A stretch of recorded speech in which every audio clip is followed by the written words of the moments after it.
e chegamos no Diego. Para mim, apesar disso, o Diego fica. Para vocês. Para mim também. Né?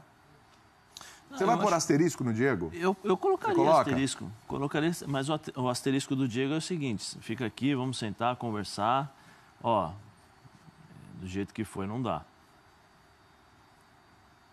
Eu acho que tem que ser isso. Porque não é de agora, nós estamos falando do Diego já há um bom tempo. Sim. Não foi só da final de ontem, nós estamos falando do Diego um bom tempo. Questão de técnica e questão de posicionamento. A gente veio falando do Diego, sabe desde quando?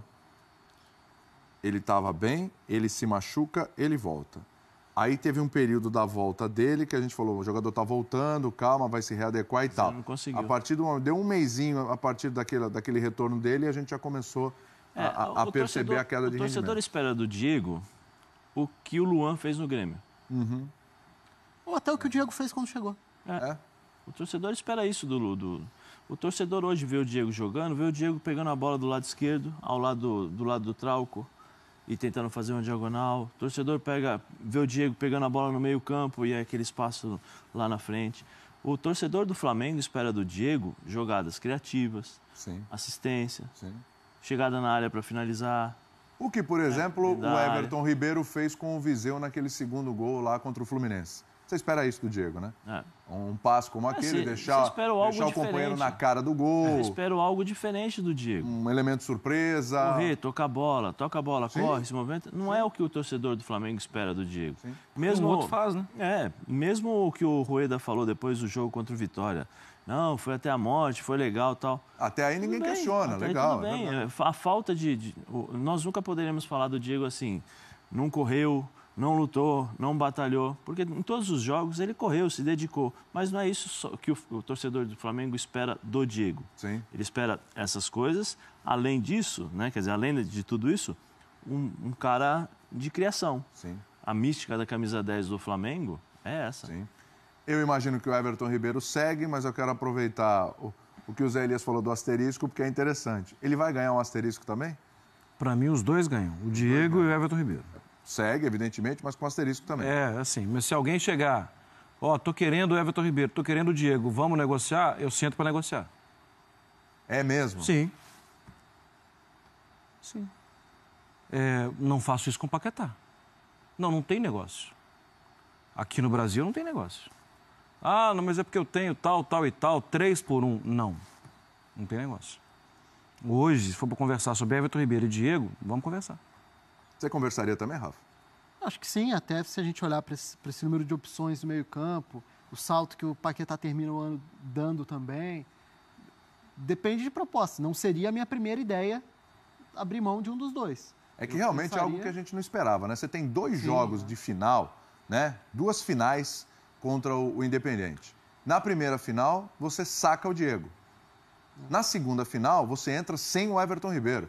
Sim. E assim, eu não tô criticando o Rueda, não. Não foi absurdo nenhum. Sinal não foi absurdo. E o pior é isso. A gente podia falar, o Rueda é louco. Você não pensaria... A gente não comentou isso ontem? Claro. Né? Ontem ele acabou entrando com a escalação que a gente... Exatamente. Que a gente não imaginava que ia entrar, mas que era a que a gente preferia. Que a gente imaginava que era melhor, mas não imaginava porque o cara não vai fazer isso. Ele fez. Sim. E eu acho que ele está de parabéns por isso. É isso mesmo. Tem que estar quem tem melhores condições. Só que é surpreendente como os dois são sacados jogo decisivo, gente. Diego e Everton Ribeiro, os caras foram sacados, um de um jogo, outro do outro. Depois, claro, o Everton Ribeiro entrou ontem ainda durante a partida, entrou mal. Tem certeza que ele entrou? Entrou mal. Uma decisão ali, faltava um gol para ir para a prorrogação. Entrou mal. Então, isso é que é assustador, porque jogo decisivo, você fala, durante o campeonato acontece, oscila, tem um jogo... Mas na hora da decisão... Você espera esses caras aparecerem, né? Na hora da decisão, fala, não, agora é outra conversa, né? E a gente não viu isso nos 2 jogos, nem com um, nem com o outro. Eu só esperaria, assim, depende, claro, do que chegaria também, né? Claro. E tudo mais. Mas aceitaria escutar para ver o que tem, né? Para sentir um pouco a questão do mercado. Mas eu ainda tenho um pouco essa esperança de ver com... Não dá nem para falar com o tempo, porque a pré-temporada esse ano não vai existir, basicamente. Mas com o ano começando, um time mais trabalhado a partir do início de ano com o mesmo técnico, jogador tendo férias, podendo voltar, por mais que não seja o tempo ideal para preparação. Porque aí eu acho que é o tempo, é a ideia para se formar um time melhor organizado. Sim. E aí, talvez, para a gente ter uma noção mais real do time que foi remendado esse ano, se montado no padrão mais correto, se ali eles realmente não vão render. Porque aí, se continuar como no fim do ano, aí é perfeitamente natural até você pensar em negociar. Tá. Paquetá segue, evidentemente. Uma dúvida. Vou nem discutir, né? Aliás, daqui a pouco a gente pode discutir o tamanho do Paquetá. Maior. Né? Não, mas é. Sim. Se você comparar o Paquetá, Everton Ribeiro e Diego, isso você deixou bem claro, né? Paquetá você nem negocia. Sim. Everton Ribeiro e Diego você conversa. Foi uma grata surpresa o Paquetá. A gente fala dele daqui a pouquinho. Mancoedio. Vamos conversar. Vamos conversar. Pode sair. Vai para a listinha do fora. Sim, olha, eu só deixar claro. E acho que, em algumas situações, é até diferente do que a gente falou aqui do Márcio Araújo. Talvez seja melhor para o Márcio Araújo, o Rafa Pisoni é bom para ambas as partes. Acho que foi no Muralha, né, que você falou. Bom para ambas as partes. O Mancoedio ainda pode ser muito bom jogador no Flamengo. Eu acredito nisso. Só que tem tido pouco espaço, tem tido pouca oportunidade. Às vezes, até uma oferta, uma proposta, pode ser bom para ele, pode ser bom para o Flamengo. Claro. É nisso que eu estou pensando. Claro. Então, nesse sentido, sim. Fora. Fora? Para mim, fora, sem pensar duas vezes, Opa. Porque acho que ele não conseguiu confirmar a expectativa que foi criada e acho até que a expectativa que foi criada foi um pouco fora da realidade em relação até às características dele. É um jogador que ainda pode ter mercado no futebol argentino, por exemplo, mas no Flamengo não acho que ele tenha mostrado o suficiente para permanecer como uma opção, não. Estou pensando aqui se vai dar para montar um time. Por enquanto não, mas aqui dá para montar com o que tem aqui, mas evidentemente faltam peças. Bom, o Ederson é um caso à parte, né? É um caso à parte. Né? Aí não tem muito... Vou colocar no SEG. Matheus Sávio. Começou o brasileiro fazendo gol, inclusive. É. Mas muito pouca oportunidade. Você negociaria? Emprestaria? Jovem valor, talvez fosse bom. Tá nessa lista aqui sua. Sim. É isso. Vou nos ver agora. Também. Na lista Os negociáveis. Eu acho que aí é um fora diferente de vários outros, né? Sim. Eu acho que aí é até parecido com o Léo Duarte, que estava antes. Isso. Com o que teve com o Ronaldo esse ano. Planos. Com o Ronaldo esse ano. Com o Ronaldo, volante? Sim, foi para o Atlético Goianiense. É isso. Gabriel, esse tá na lista tá na boca da galera aí. Na boca maldita, né, da galera. Fora. Fora, acho que sem a carga tão pesada que foi colocada em cima dele, acho que o Gabriel pode ser útil em times da Série A do Campeonato Brasileiro, até por características. Mas no Flamengo, nesse momento, ele não é mais uma opção interessante, nem durante os jogos. Sim. Bom, Berril machucado. Esse segue. Segue, né? Segue. Isso aqui é um caso curioso, viu? Isso aqui é um caso de asterisco. Esse meu asterisco aí é o seguinte, eu não teria emprestado, contratado. né? Na realidade é empréstimo, né? Não tá comprado, é um empréstimo o Giovani, né? Eu sou da mesma linha do Rafa. Eu também. Eu não sei nem por que Eu contrataram. achei uma contratação absolutamente desnecessária, uma despesa altíssima. E mesmo achando isso, só para deixar claro, não é porque não deu certo até agora. Eu achava totalmente desnecessária a contratação, Sim. mas ainda achava que poderia acrescentar um pouco mais, coisa que não aconteceu esse ano. Né? Então, assim, é um custo altíssimo e um jogador que, de retorno técnico, trouxe quase nada. Então, gente, na boa, com a explicação, terminou o empréstimo. Sim. Bora. Sim. Certo? Maravilha. Bom, esse aqui é fora, né? Não por opção, né? Vou colocar aqui no fora, hein? Vinícius Júnior, hein? Assim, por Ele vai embora, técnica, gente, não tem jeito. Então, Mas foi abaixo não também. sei, sabia? Você acha que foi abaixo? Acho que em Mas ele não algumas teve vezes... menos oportunidade que deveria? Eu tô brincando, gente. Eu vou colocar o Vinícius Júnior no SEG, porque o desejo do torcedor do Flamengo, e nós, como analista, tivesse que escolher, evidentemente ele seguiria. Então, vou colocar um SEG, tá? Que é só simbólico, né? Porque é o desejo. Mas ele não vai seguir, ele vai para o Real Madrid. Isso aí já a negociação já aconteceu, já está vendido. Mas se ele estiver bem, assim, em 2018, eu não acho impossível o Real Madrid olhar e falar, continua aí que está indo num caminho melhor de evolução do que tentar uma transformação que a gente não sabe até que ponto vai ter minutos. Seria inteligente para o Real Madrid pensar essa história um pouco mais para frente. Não parece o caso, mas... Sim. Eu vou falar o que eu conversei com o Cobos aqui na redação logo que chegou, né? Falei assim, pô, o Vinícius Júnior e tal, e o Barco, né? O do Independente também, tem 18 anos, pegou a bola, bateu... o problema é que o Barco está jogando, é titular. E com isso você ganha corpo, questão física, confiança, né? Você se sente mais à vontade para poder jogar e fazer as tuas jogadas. Né? Isso é fato. O Vinícius Júnior, ele queimou etapas muito por conta da negociação do Real Madrid. O Real Madrid chegou, tá, opa, Real Madrid vai profissional. Sim. Porque você tem que ir. Então ele queimou essa etapa. E aí não a falta de oportunidades, a sequência, porque entra 15 minutos, 20. Né? Entra nos jogos. Então o que acontece? Ele está indo por etapas, né? Seria aquela famosa frase, ele é um filé de borboleta. Né? Tem que esperar.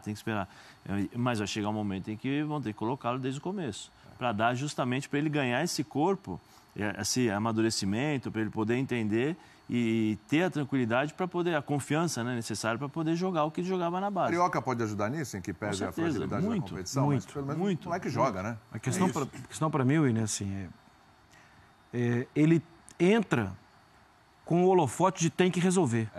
Todo mundo olha para ele e fala, dali vai sair alguma coisa extraordinária e tem que resolver. Mas ele não é assim ainda. Ele não tem nem essa maturidade toda.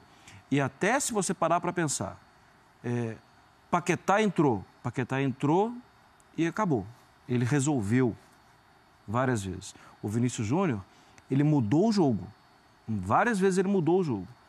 Mas, até por não ter, e cada um cresce de um jeito, cada um amadurece de um jeito, a vida é boa ou má para uns e para outros. Na comparação, o Paquetá superou o Vinícius Júnior. Sim. O que eu vou fazer? Não posso fazer nada. Na minha visão, isso. Só que eu acho que, isso que o Zé está falando, cada um amadurece um dia e a partir de situações. Pode ser que de uma hora para outra, e se tiver sequência, ele seja o que a gente sabe que ele é.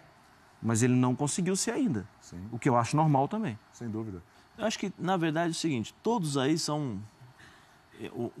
Tem o asterisco no sentido de possíveis negociações com outros jogadores. Acho que todos, porque todos são bons jogadores e você pode trocar por um outro bom jogador também. Tá. Entendeu? Dentro desse quadro, mas ele permanece. Viseu também permanece. Sim.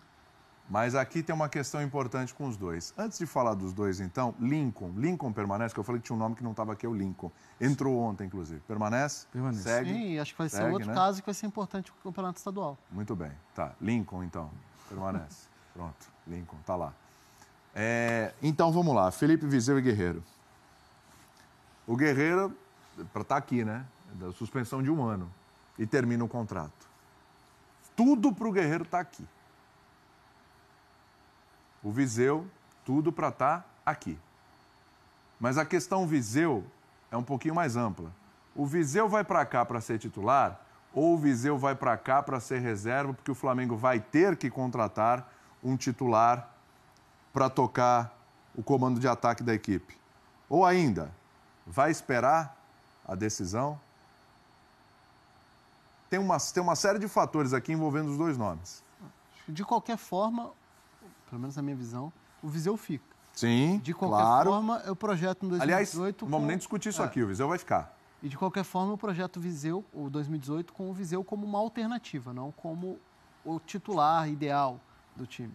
E aí, claro, tem essa questão delicada do Guerreiro, mas se a gente deixar de lado a questão do doping, do julgamento, a renovação já era um ponto de uma discussão muito grande. Tá. Pela questão de custo-benefício, pelo valor altíssimo e até pelos vários momentos em que ele foi questionado dentro do próprio Flamengo.